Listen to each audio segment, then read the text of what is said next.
Hello, my fellow YouTubers. This is Roy back again. What a crazy day for me today. You know why? I haven't been doing anything with my creative side of the physics, should I say. And with that being said, I got juices today. I got crazy physics juices. You know why? Had to do with me working on my music and working on the equalizer and looking at the sound waves. And we're going to get into that. But right now, I got the creative juices back. And it's crazy because it's really about processing how the space in front of you, the air, the we would call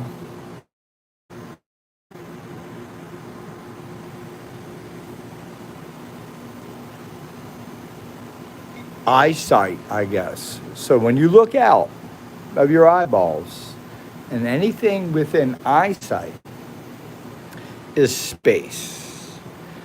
And the difference between outer space and this space, well, we live in a bubble like SpongeBob. And when I say like SpongeBob, I really mean SpongeBob. We live in our own little bubble. So, with that being said, that means the outer space we think is out there. That we're inside here and it's different. Well, it is. But ether is still here and it's out there. And it's the controlling dominant feature here in this conversation. Here's my boy, Hedley Scallon. What is he showing us right here? Well, we're going to get back into this because it is the best since Maxwell. And it's really about not exactly what this gentleman was teaching us, Hedley Scallon. Is the fact that he pulled us into it, and which is what happened to me. I got pulled into this Coral Castle, didn't know anything about electricity, and I know, I know, I know, I got so pulled in, and then it was a rabbit hole. Basically, I got into. Oh, geez, look, there's nothing here. Just the shaft at the bottom. I got into it, and he got me into electromagnetic and everything. We're going to back up from Ed Lee Scallon and my puppy over there, and we're going to come over here, which this is my Bendini wheel. Ed had 10 different machines. When he passed away, this is what's in Coral Castle. My replica. 100% replica. Into the insulation that's in between the metal on the magnets to keep the magnets separate from the metals. So the metals are free to consume, contract, and expand. And we're going to get into that in a second. So we get back over here.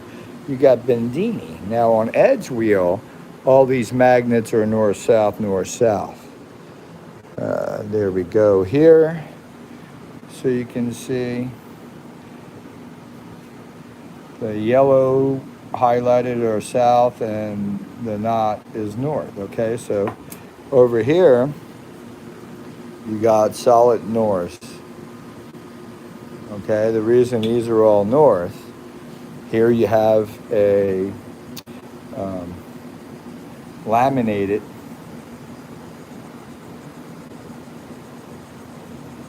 core here. Okay, so on the back side of this coil I built here is laminations, little slices. It's really small. I mean, you guys got to really look in there, but it's small laminations. And this gets rid of the eddy currents. And the reason you get rid of the eddy currents is because you want to smaller down and not have any loss. So this is a bifilar wound. This is pretty interesting setup here. Like I said, Ed had 10 machines. The only one we have is the ones in front of us. I don't know if this is, what's up, my boy out there, Death Bread? I don't know if this is the machine that really would help support the outside field of Ed's compound in moving rocks or anything. To me, this would be more like my boy, made by one man, Scott Russell, a timing machine. It's positive and negative.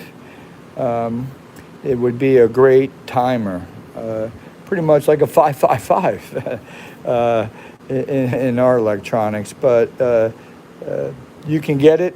You can see, like, I got this thing running right now, I got this thing sitting on a wheel hub, which is not used to the pressure, but it does great. So look at it. I mean, this thing just sits here and just moves at ease. So if to get it to turn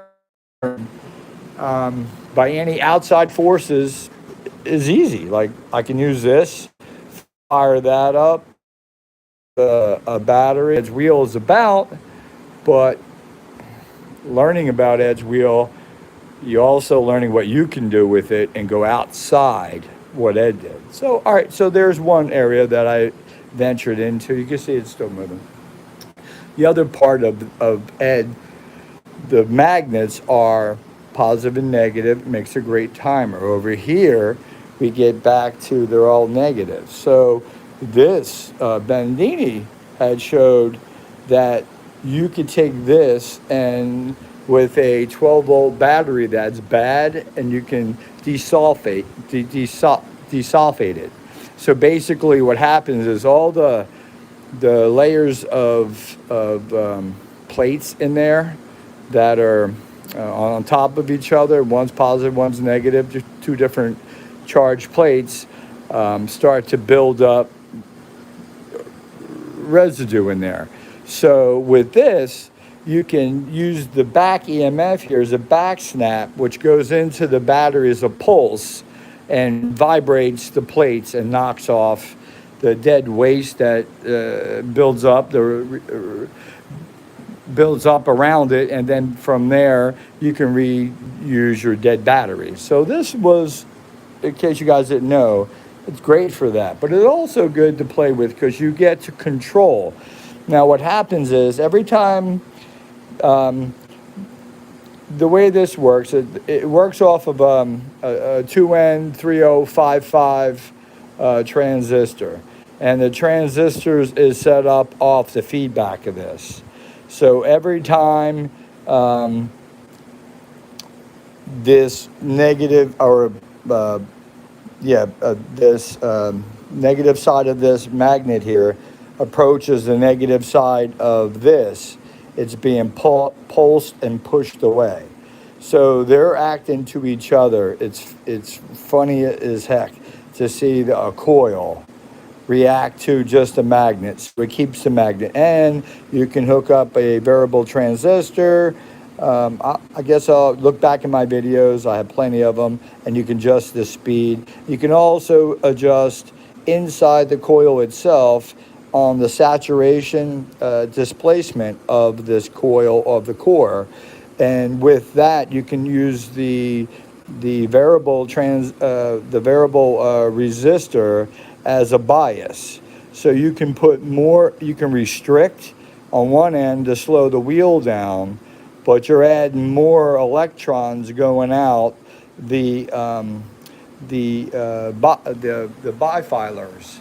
So another thing I want to explain real quick with this is one thing I basically would um, take with the start of one set of wires, I would go to the next set of wires and I would cross one over from one end to one start. And what that does is, just like a car battery, it multiplies the voltage, okay?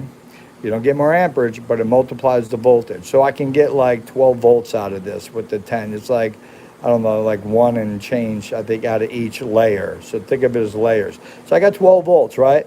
But when you put the load on here, the wheel slows down. So it does show you that there's no free energy here, but these magnets are so strong. There's no free energy here, but these are different ways and purposes of utilizing. And here you can see these are neodymiums, and basically, that's north, and these are the north side. So you can see I'm just playing. This is pretty cool stuff because this is, invisible. We're messing with energies here in space and that ether that we started to talk about a little minute ago. So yeah, cool little magnets. Back to ether. So you can see that right there is reacting to the core. The core there, pretty interesting to me, because if you look at the back side of the core, it's the other side of the dipole. And it's very interesting area here on the other side of the dipole, because what if you would take an LED light and put a ring put another coil with LED, this side of the dipole would also light the LED. So there's energy coming out here. So basically, you can continue the dipole effect of this event, okay? So this event here is a continuation of a dipole. And you can take energy from that if you put things in the right area. So you would say if you had two coils, each one had a LED. If, for instance, let me see, do I have something of that source? Yeah, look at this. So for instance, I don't know if this is gonna work. This last time I spun it real quick, it got that going. Let's see, is there, not that way. The other end's disconnected. I can't connect that with one hand, can I?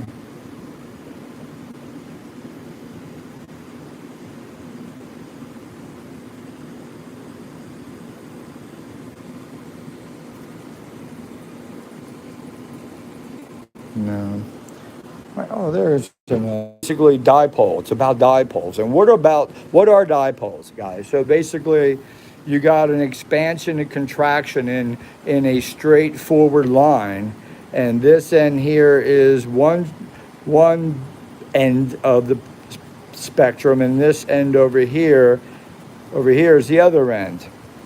Here we get into good stuff. Here's the good stuff. Ready? So you get into, I started over here. All this has been collective 10 years of records for me of different stuff.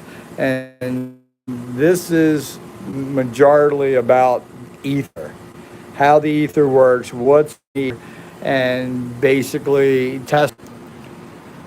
With that being said, let's see what got in this, the juices flowing.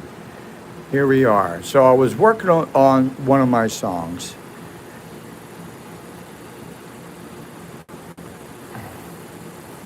And I was looking at the equalizer. And one thing I noticed that, let me get you guys set here. One thing I noticed with the equalizer, I watch the oscilloscope and all the studies that I do with Tesla, Edley Scallon, and other circuits that I use. There's a couple of things here I want to point out to you.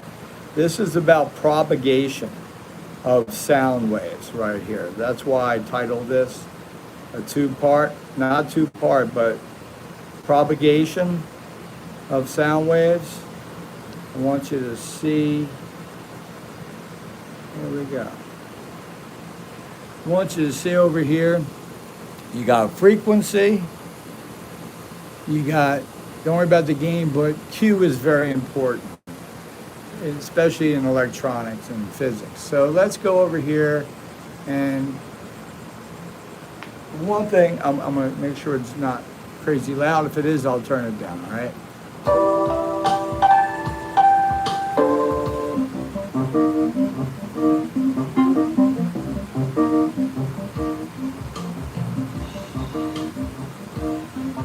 Okay.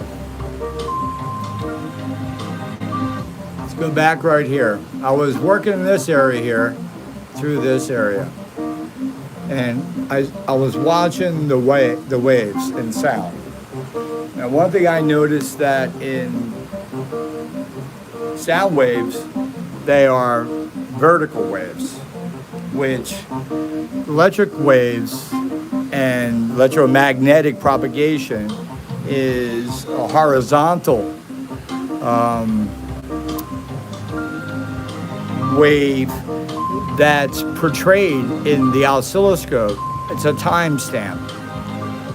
So, with that being said, in sound we're looking at it in a vertical sense. In electric we're looking at it in a horizontal timestamp sense, as well as vertical. I'm not saying that that's the direction the wave travels in, because it goes out ominous in every direction. But it's a bundle of dipoles. So I want you to look right here. So the funny thing is, if you look at the low end, we're at 34 hertz. So think about in a sound wave, there's a lot of particles attached in this propagation of the sound you make. It's a bundle of dipoles that are stuck together in the pattern that you create. This just gets my skin goosebumps going, and that's why I'm making this video. It's about the ether, and nobody that I really look to out there focuses on it other than some of the greats.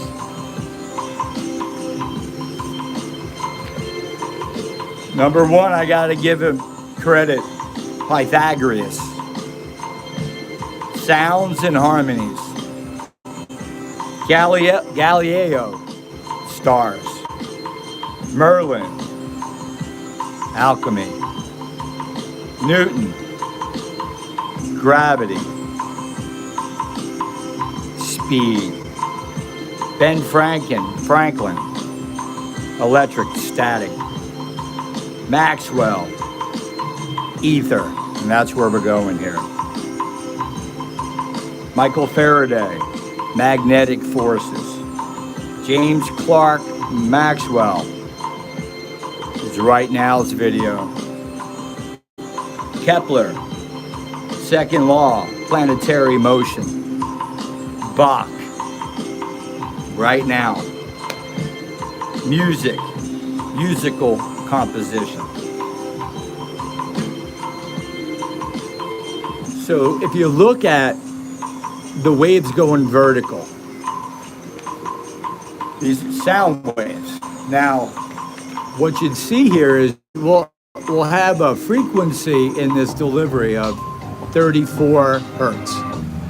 And then as you go as the bass, as a low, okay? And then as you go to the high, you'll see this is a wave. There's the low end, the high end. We're at 7,550 hertz. Now look at the sound, what you're hearing right now. The highs, the horns. They're the carriers, the front end, first responder to that bubble. Think about what I'm saying. It's carrying. This is right here is a big bubble. You look right here, you got mid-range, I would say. You got 2580. You got secondary highs there. And then here here's your mid-range. Frequency of 1010. And then you got here frequency of 680. Frequency of 171 to a low frequency of 34. So here you go. You got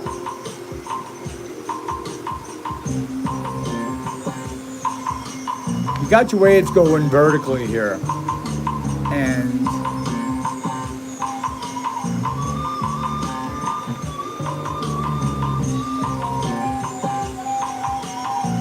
there's something here, I'm going to pull this and turn the music off, but I want you to look at the highs of the horns here.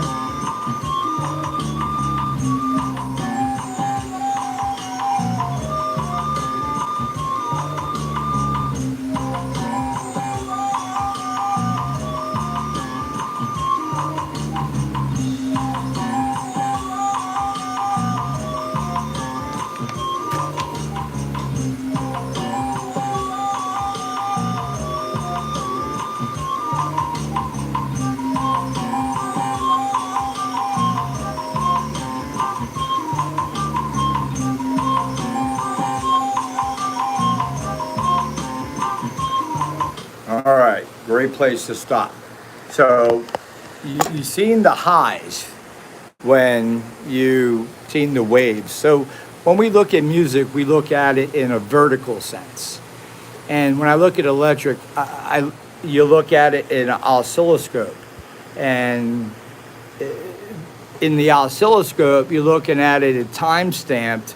It's about time, and it's more of a horizontal. And we didn't create these. They did back in the day when they started making meters to read stuff. So, with that being said, sound waves go out, and it's a bubble, and it propagates all different directions. This is what the juices of today's environment has created, because it's the music propagation of how you create sound into craziness. So when I was reading the occult ether physics, it's Tesla's ideal flying machine and the conspiracy to conceal. I just read it. I love the stuff in it, but it came from this one. This is another part 4. This is, I think, the original OG. Tesla's hidden space propulsion system and conspiracy to conceal it. It talks a lot about the ether. It talks a lot about the ether. And I had to pull out my folder that I had here for 10 years. And the craziest thing is I just started looking briefly through this from looking at that wave, and I started noticing some of my notes. Electromagnetics radiation, waves resonator. Secondary coil must be a quarter wavelength at the resonant frequency. The Electrical Experimenter. I got that out of a book from back in 1912, I guess. Then it talks about wave resonators, tubes closed at one end, open at the other, walls rigid, confines as a body of air within the resonator cavity under certain conditions. This body of air can be brought to a state of resonance. There's your quarter wave. Then you have your octave. Then you got your Schumann. And then you have your earth information there. I don't want to get into directly into anything particular in here, but what I want to do is bring this out to all of you, is that the juices of are flowing today of getting back into my physics have started, because what was very important on some of the stuff that I pulled out is the main thing here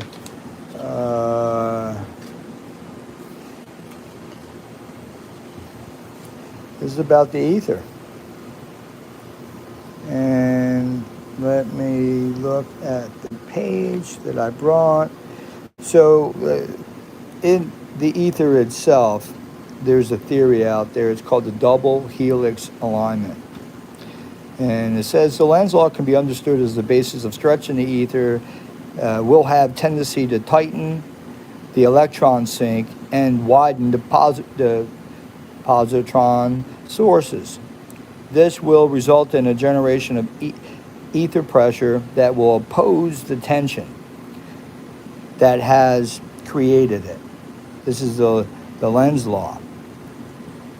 Tension in the ether may be caused by stretching the dipoles linearly, stretching the dipoles torsionally so as to increase velocity, causing the dipoles to precess. Dilation of the dipoles on the leeward side of the object in motion. Linear stretching causes the electron orbit and positron orbit to become like two intersecting circles. This effect is called polarization. The angular effect lead to the centrifugal and axial Coriolis pressures of magnetization. When dipoles is caused by pressing out of the solenoidal alignment, it will be forced to back line against the induced ether pressure. During this process, the circle for something motion of electrons and positrons about electricity, you guys, right? And we know about the right force. So it's the ether that's controlling everything we see in our space. So going back to why it's important to look from your eyeballs out to what you're looking at, that space itself is what we're reflecting on right now. So in this space, there's something that I caught on here that that really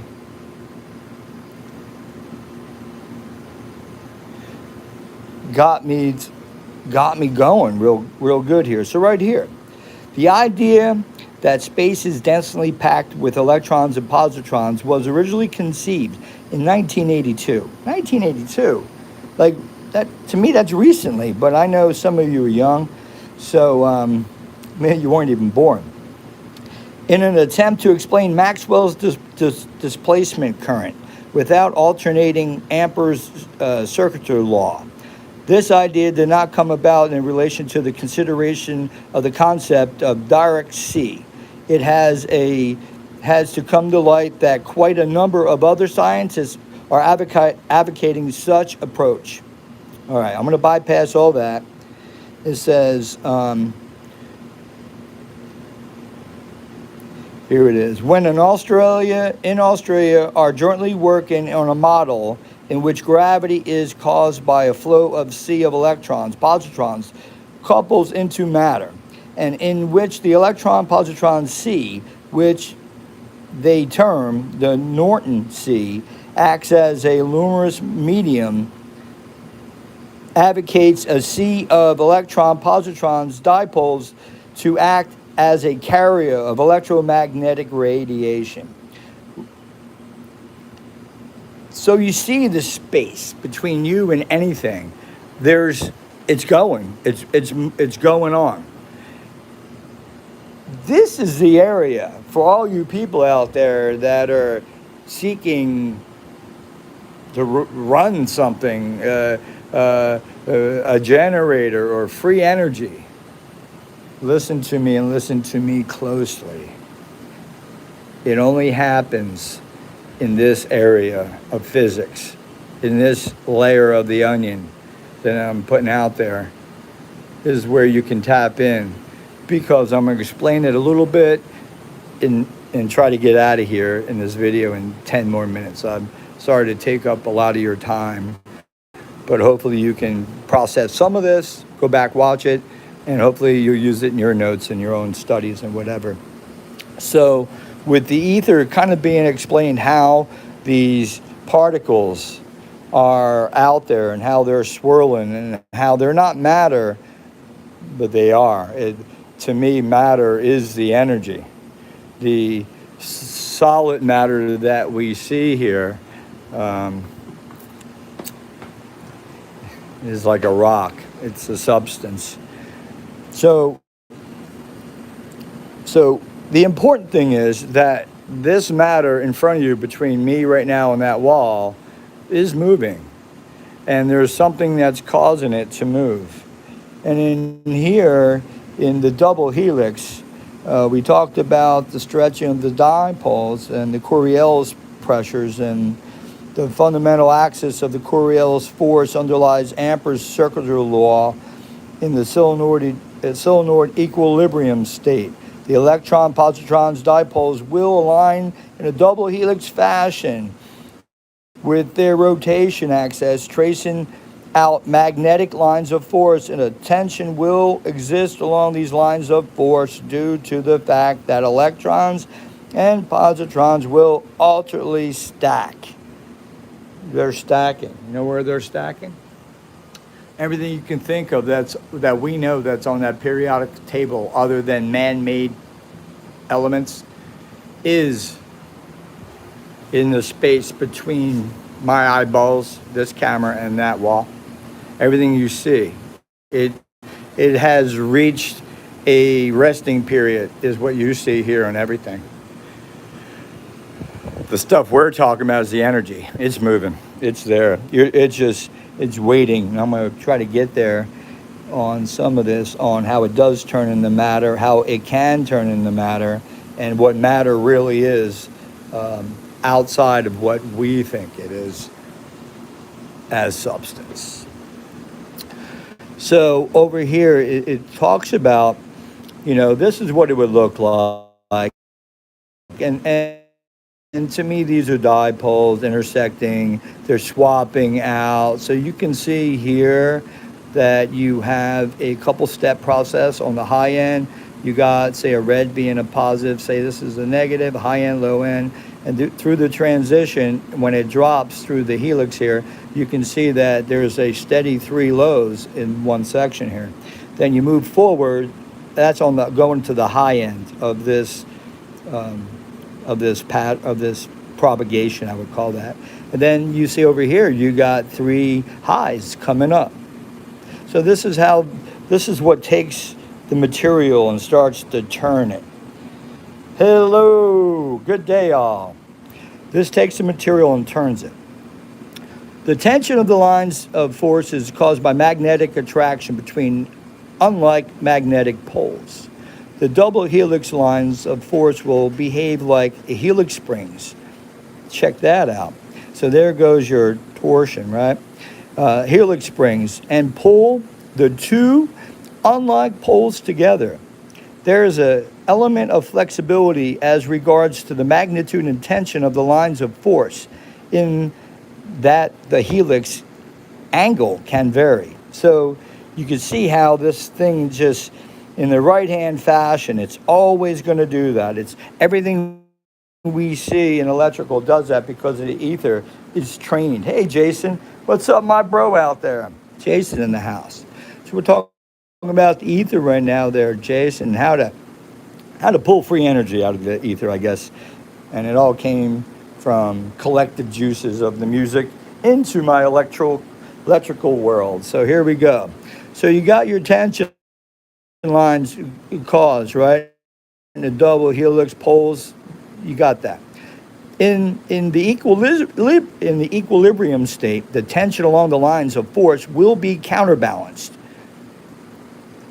by centrifugal ether pressure in the equatorial plane between the two adjacent poles. So at that, I believe, you're going to have equatorial poles. So equatorial poles are going to be the north and south. So there goes your positive side of your north, your negative side. So if you think of the earth, the top is north, the bottom is the south, but that's the energy that's coming out is the positive out of the north side and the negative out of the south side.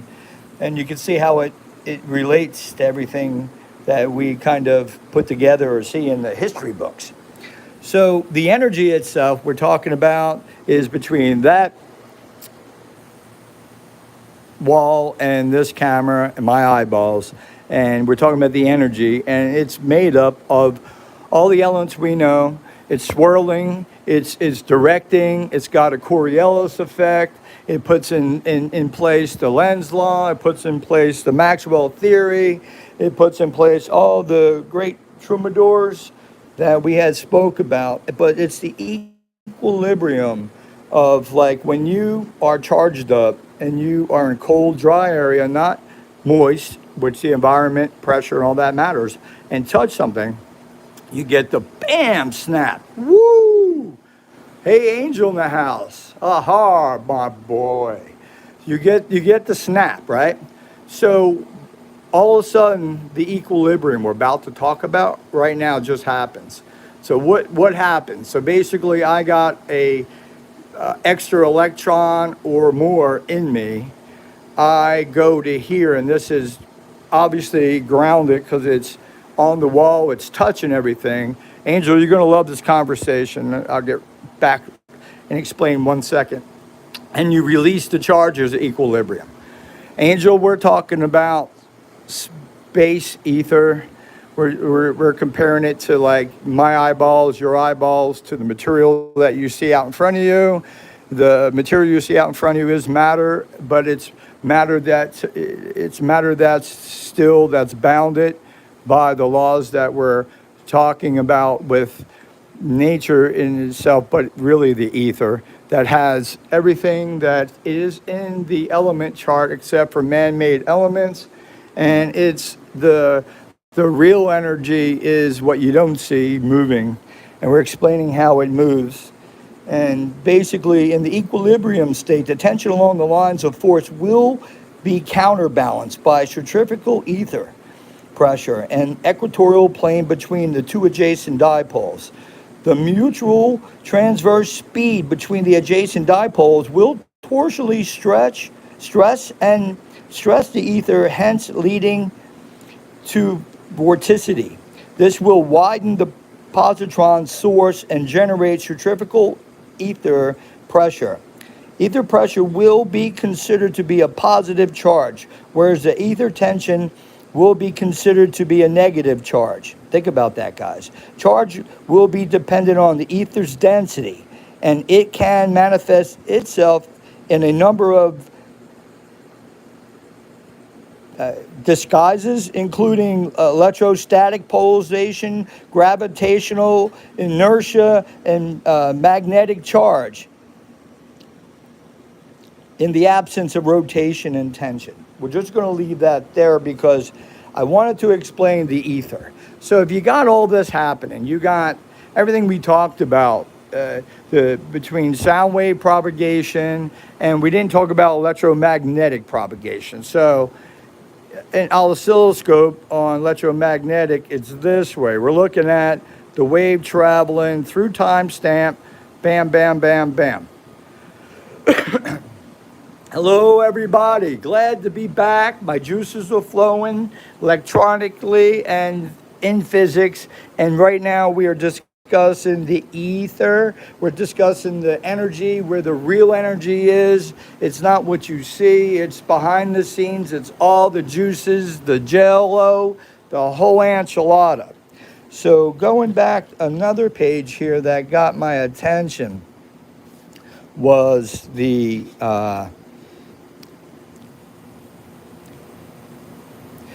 this page here. It's radiation pressure, okay? And let's just touch base on this and see where it takes us. Pressure oscillations are caused by excessive outflow of ether, vigorous ether from the positrons of the electric sea. The excess outflow from the angular accelerated dipole causes a torque between itself and the next dipole along the line. That was the important thing I wanted to talk about, because in Lenz's law with the dipole, we're back here. Here you got a negative. Here on this core, it's whatever you want it to be. If you turn it around, it's a positive. You spin it the other way with the coil, it's a positive. But right now it's a negative and that's a negative. So we're creating a pressure here. So when you create a pressure in an event, this is an event, right? So if you look at that, that's an event. So right now inside here, it's going crazy. It's pressurizing, pushing out electrons out of the ends of the wire and everything you can see in there. It's totally spiral decoding. It definitely is, Angel. It's unbelievable. And you can see that. So if we were to have this being a negative and this was a positive, then what you have at that point, now you have every time this is pressurizing to this, well, actually, let's stick with both of these being negative. So every time that goes by, the positive side's over here. So back to the dipole. You grab a coil and another coil. And this is a way that I've taught myself how to not take any energy based on meters I was looking at out and still be able to light a LED. So right here you would have a south, right? And say we're going to expand on the dipole and we're going to get it to light up. Every time there's action here, we're going to see the LED light up, right? This is in my studies that I've done. And I don't have it running to show you right now. So right here, I come out as far as I can to where the light is no longer lit, but it's lit. So, I back up a little bit to where it's lit. Then in here, this is the secret right here in the dipole and in the ether. How you can, I got one more page to show you, read to you, and we'll get this to an end. This, in the middle here, if you have a load in the coil wire and stick it in here, there's two things happening. If you have this turned the wrong way, it will steal this outside energy and become the outside dipole. And the effect is all you did was shorten the dipole linearly effect. If you turn it over and come in, it lights the light, and that still maintains the outside dipole. And that's where the electrons right now would be taken from without putting a load on the sending part of this. The wheel does not slow down, the speed does not slow down, but there's your free energy. If you want to get free energy, get into learning about the ether and how a dipole is. And we're talking about that today because this music I was working on, the wave propagation, how it's presented, how your eyeballs see it going up and down, and in oscilloscope, how you see it going this way. And that today all of a sudden got me thinking outside my normal realm. There's one more page here that talks, I think it's down here, magnet station.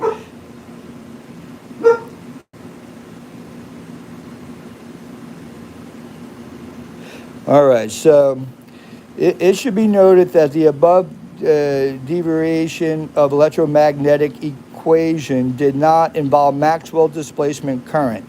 Displacement current in a linear polarization effect and its mechanical form can be used in a derivation of electromagnetic wave equation. However, when we use displacement current to derive from electromagnetic wave equation, we are actually using an angular displacement current that differs from the linear displacement current in that it utilizes the transverse electromagnetic force of electromagnetic induction rather than an irrotational electromagnetic force of Gauss's law, electromagnetic radiation in a magnetization rotational effect that can radiate wirelessly from one side of an electric wire in its angular displacement effect, and it's perpendicular to its linear displacement current. Linear displacement, on the other hand, propagates along the space between the two electric wires, and it's advocated with cable sending wireless. The inability to make this distinction in modern physics is of course due to the denial of existence of very medium that becomes magnetized and or linear polarized. So basically, you are always dealing with the forces. You can't get away from the ether. The ether itself is dictating electrically everything we have. We get the sun pop in, and all of a sudden it puts in a big radiation. Everything electrically is going to be affected. It does take out a lot of stuff. One more thing, and I just want to thank everybody for watching this. Here, Tesla is quoted. Long ago, Tesla recognized that all perceivable matter comes from a primary substance, or tenuity, beyond conception, filling all space, the Oshkosh of a luminous, furious ether, acted upon by life-giving prana or creative force calling into existence in never-ending cycles of all things and phenomena. The primary substance thrown into infinitesimal worlds of prodigious velocities becomes gross matter. The force subsiding, the motion ceases and the matter disappears, reverting to the primary substance. That's our boy Tesla right there. That's our boy Tesla. There's a lot more I like to get into right now, but I just had to take a break for a second from the music and really just let loose here. This is letting loose. Sorry it took so long to be in action. I'm putting this out there. I'm getting ready to go to Alaska tonight. I'm going on a cruise ship for 2 weeks, and I am bringing a lot of paperwork, bringing acoustic guitar, my laptop, and see where it takes me. You guys, look into the ether. Look into anybody who wants to go outside, solar, wind, turbine, energy sources besides just the grid. There was one more thing that I thought that, I thought that you guys would really like is how these dipoles travel. And I'm going to give you that page right now and give you your bedtime, nighttime story, okay? That's how it travels. And we did talk about it And we did talk about it travels there, so we're not going to go back into that. I think, did I cover it? No, here we go.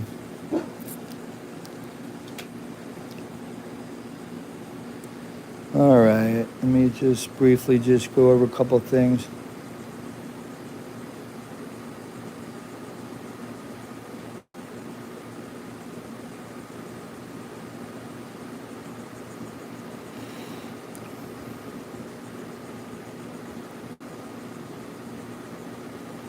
Guys, just, I'm going to lay this out. Snapchat it.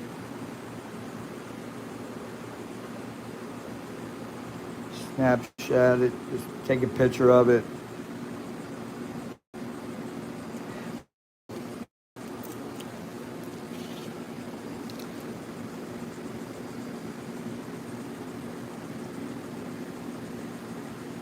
Here we go. Guess that's 10. This is 11.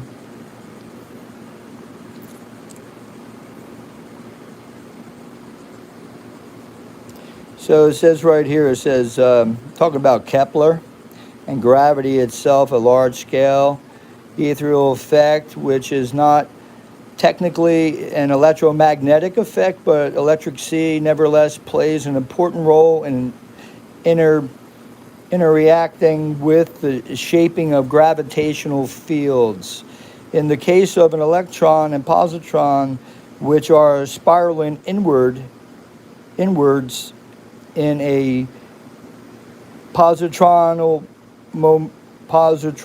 orbit, the accumulated ether pressure does not cause them to recoil at the moment of closest approach. Instead, they take their place in the double helix magnetic field structure. These are individual things that are traveling in propagation, where they know their placement in the helix, in the turn like that.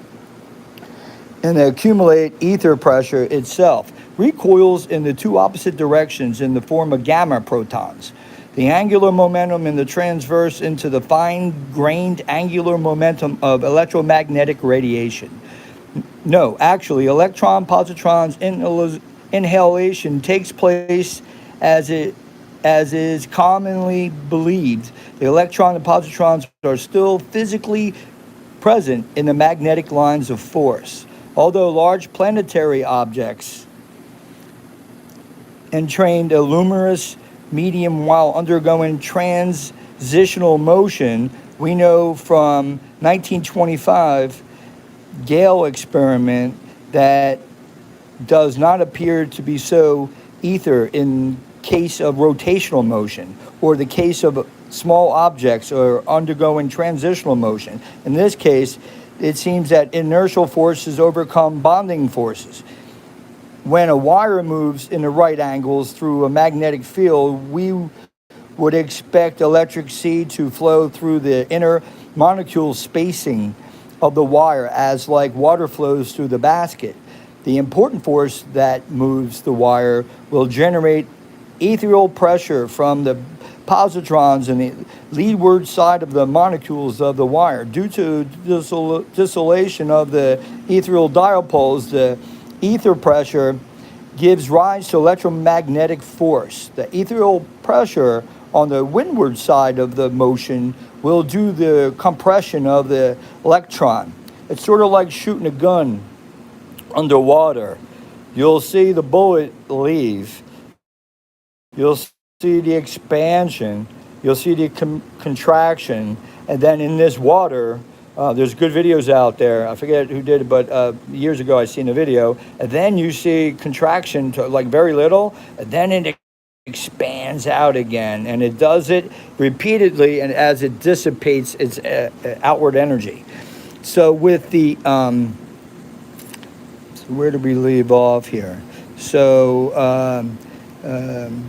in the Kepler orbit, the radial pressure only acts in the outward directional, so it can flow with the compared and electrons, positrons, dipole orbit. The centrifugal force produces whatever. The ether hydrodynamically approaches, therefore exposes the source of the centrifugal force as lying the fluid like ether between two electrons, positrons, dipoles, hence explaining why the electric sea can behave like a liquid for the purpose of planetary motion and yet still behave like a solid for the purpose of electromagnetic radiation in the planetary orbit, and shear region is cushioned by the centrifugal hovercraft effect, while in electromagnetic radiation and particles maintain their positrons in double helix solid. Orbital stability and the magnetic levitation. I'll just leave you that to ponder. Hopefully I got some of the big words out. It was hard to kick out. I love you all. Stay tuned. Leave your comments.